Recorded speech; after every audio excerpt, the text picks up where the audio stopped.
glomerular capillary pressure can eventually cause damage, can cause glomerulosclerosis. And so that could then conceivably become a progressive kidney disease problem. So that's one of the reasons why the STEP exams and textbooks want you to know how these mechanisms might work. Okay. And finally, I did mention the mesangial cells earlier. Hey, we said all we need to say on mesangial cells. That's good. Okay. Any questions on what we've done so far? Okay, let's flip the page and talk about renal autoregulation.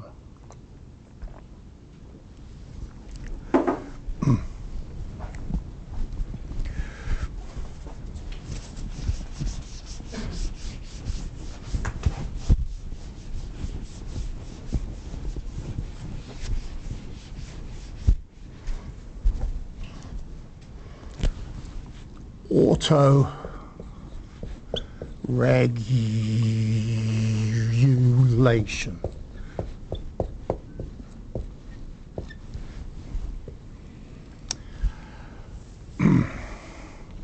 One thing that sometimes people get confused with is, what are we auto-regulating? It's flow. So it's auto-regulation of flow. What that means is,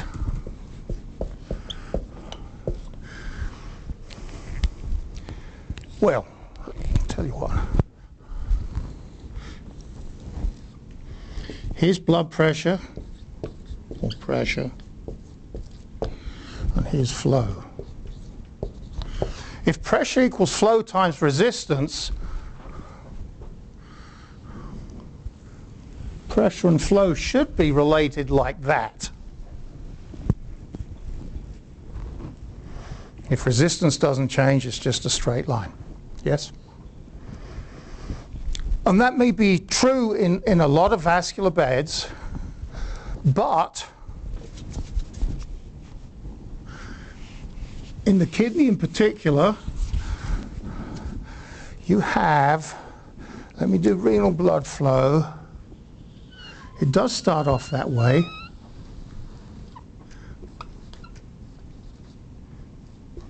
I should make that plasma flow.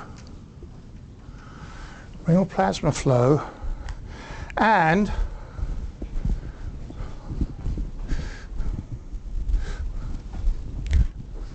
GFR, which is about a fifth,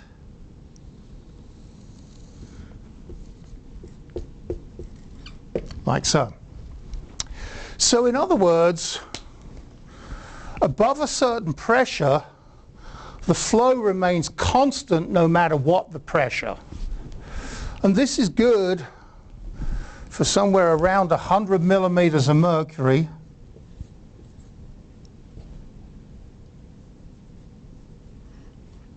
I'm old-fashioned. Can I still talk about millimeters of mercury? Do you use different terms? No? Yes? Millimeters of mercury. And maybe up to about 200. These both remain constant. I guess the podiums are too high to actually see the board, right? Yeah. Okay. You can stand up and move around if you want. It's not that much different from the diagrams. I've actually combined two of the diagrams in the handout. Yes, sir. Should the values for 100 millimeter mercury, should it be at the peak of that line? Yes, my mistake. Thank you. Yeah, you're correct. So, in other words, anything much over 100 millimeters of mercury, we can auto-regulate the flow up until maybe about 200, and then it starts to shoot up again.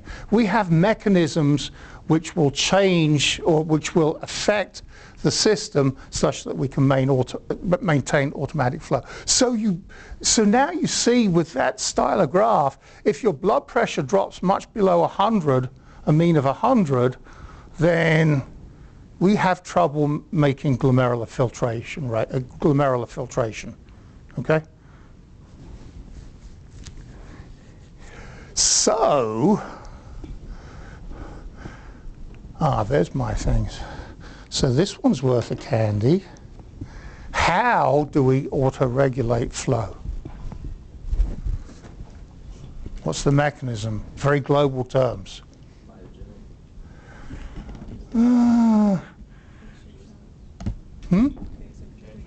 Resistance. I'm going to go with hers. I like hers better. Okay? And some of the rest of you say, well, gee, he did pretty well. You can pass it on to him, okay? Yeah, so, so the only way we can make autoregulation work is to change the resistance. So, I'll talk a little bit more about it later. We don't really know exactly what we use to change the resistance, but we know that it must be true.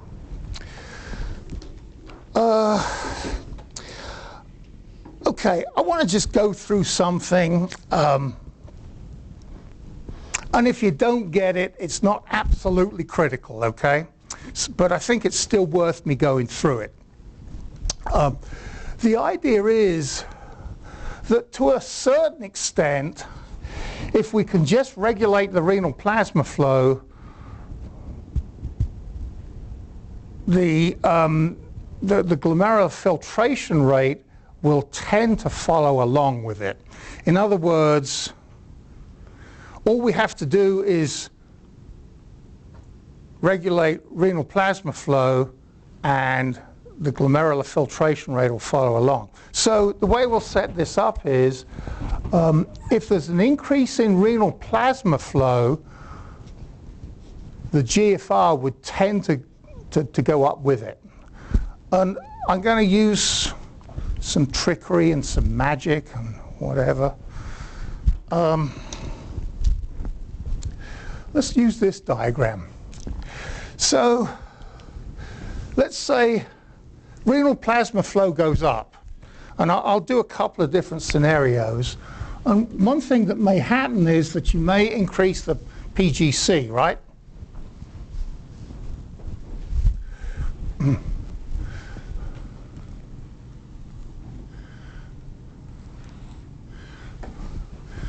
And the GFR would tend to go up with it because I've increased the area. Yes? Okay. But this is not the explanation that most books use. That's fairly easy to understand, I think, but they say, well,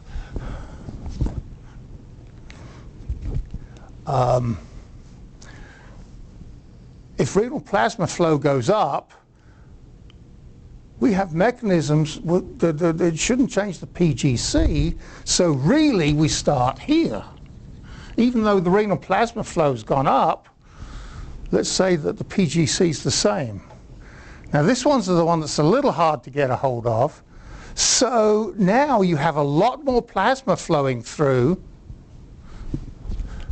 but the same amount of filtration, and therefore there's less concentration of the proteins because there's more plasma flowing through in the first place, but the same amount of filtration. Let me see if I'll let that sink in, and then I'll go through it again if necessary. Okay, so this is the explanation books use. Even though the renal plasma flow's gone up, the PGC stayed the same, and you get the same amount of filtration pressure, so you get the same amount of filtration, but the same amount of filtration with a lot more plasma flow will dilute the plasma proteins less. Will concentrate the proteins less, sorry. So you'll get a line that goes like that. In other words, You know, the oncotic pressure doesn't rise as steeply because you've got more plasma flowing through. Okay, and again, the PUF would go up. So both these explanations, pick whichever one you like, both these explanations tend to mean that the GFR will tend to follow along in parallel with any change in renal plasma flow. I can't remember whether that's in Costanzo. It's in most textbooks. It's not a very testable item, but I think it's worth spending just a couple of minutes going through it because a lot of textbooks do. Horribly complicated? Yes, sir. Yeah, precisely. What's the mechanism that keeps PGC the same? And obviously we have no idea, but I gave you two possible scenarios, and in both cases, no matter how you argue it, the GFR has to go up. Okay, so I don't know the answer to that. I don't know whether it actually stays the same. I mean, if you double the renal plasma flow through the glomeruli, will PGC stay the same? I don't know. I don't know. Okay.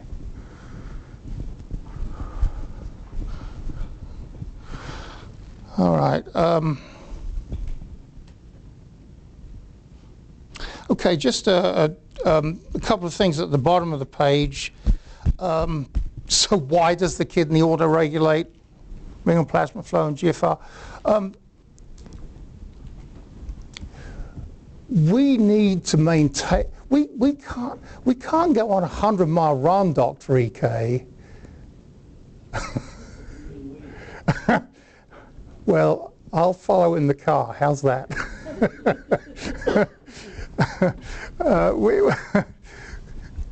We can't go on a 100-mile run and have diminished glomerular filtration rate for 24 hours. In order to maintain proper kidney function, we have to maintain renal plasma flow and GFR at a pretty normal rate. However, at the bottom of the page, there are some conditions where you might actually want to tweak it down a little bit. And for example, and there are a couple of examples there, but for example, if I have a diminished plasma volume, it might actually be a good idea to reduce the GFR just a little bit, right? Because the less we filter, the less we're likely to excrete. And so when you have dehydration, you get vasoconstriction, you do get some afferent arteriolar constriction, and you still have auto-regulation, but at a slightly lower level, okay? So it might be wise to allow the sympathetic nervous system to bring the GFR down a little bit. So any questions on renal autoregulation? Okay, in the next 5 minutes, let's just go through the mechanisms. That's page 6. Myogenic. See why? Okay. So a couple of different theories. Myogenic, the Bayliss effect. Have you been through this in cardiovascular? Okay. The idea is that in vessels that auto-regulate, there is a mechanism that detects the tension in the vessel and then vasoconstricts or dilates accordingly. So in other words, if there's an increased pressure delivered to the afferent arteriole, it senses that increase in pressure and just constricts down so that you maintain flow. And that's probably involves calcium. We don't actually know a lot about what the fine mechanisms might be, but it seems there's good evidence that occurs. But there's another mechanism called tubuloglomerular feedback. Gee, that's a long word, isn't it?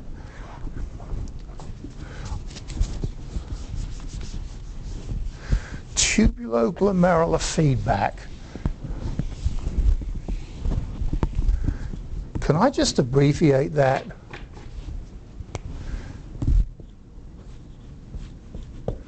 Okay.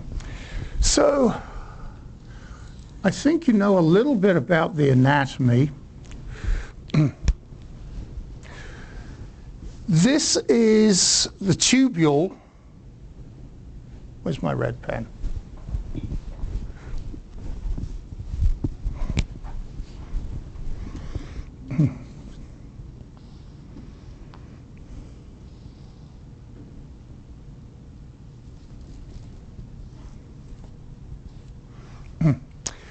So here's the glomerulus. The tubule, you have the proximal tubule that comes off the glomerulus. It goes down into the descending loop of Henle, and it comes back in the loop of Henle, and it comes back to meet its own glomerulus. And so the ascending loop of Henle, before it becomes the distal tubule, is in close proximity to the glomerulus.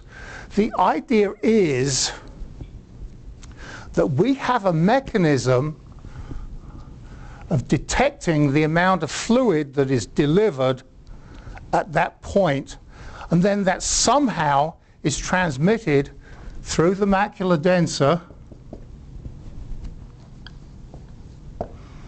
and generates constrictors or dilators to adjust the renal plasma flow. So, for example, the idea is that all of a sudden we got too much GFR, and that's transmitted as an increased tubular load at the macula densa. Detected at the macula densa, generates some vasoactive substances which constrict the afferent arteriole. That's tubuloglomerular feedback. So now you're looking at me, okay, well, give us some more details.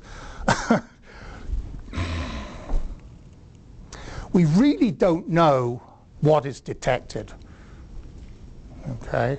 And we really don't know what the vasoactive substances are. And I've been following this for, gosh, 100 years. First it was sodium that was detected, then it was chloride, then it was calcium, then it was pH, then it was osmolarity. I think we're coming back to sodium again. So, science has not been very good at figuring out what it is that's detected. But a number of experiments have determined that an increase in tubular load can be detected and cause changes in the vasculature.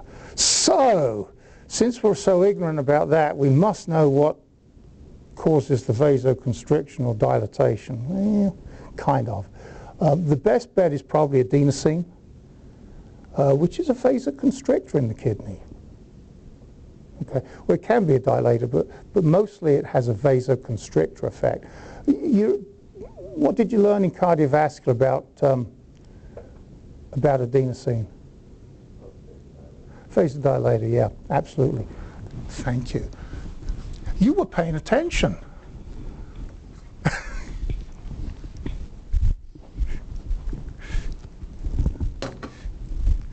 Yeah, in a lot of peripheral vascular beds, it's vasodilator. Probably mostly because it generates nitric oxide.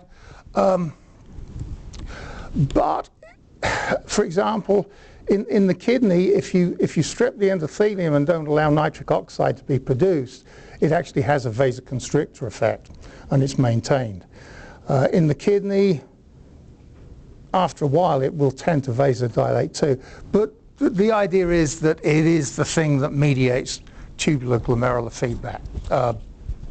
Tubuloglomerular feedback. So what does this really mean as medical students? So saying, Rowe, give us a break. You have told us all sorts of things that you don't know. I think that if we don't know what the answer is, that it's actually good for medical students on exams, because they can't ask you any definitive questions on it. I think you just need to know what tubuloglomerular feedback is, the rough idea of how it works, and then going back to what we did earlier, know what happens if we vasoconstrict or dilate afferent or efferent arterioles. Okay, so that's the pragmatic approach. So, and you know, it may seem that I'm being very cynical, and I really hope I'm not, but you guys got to medical school, so you've figured out what's testable and what isn't.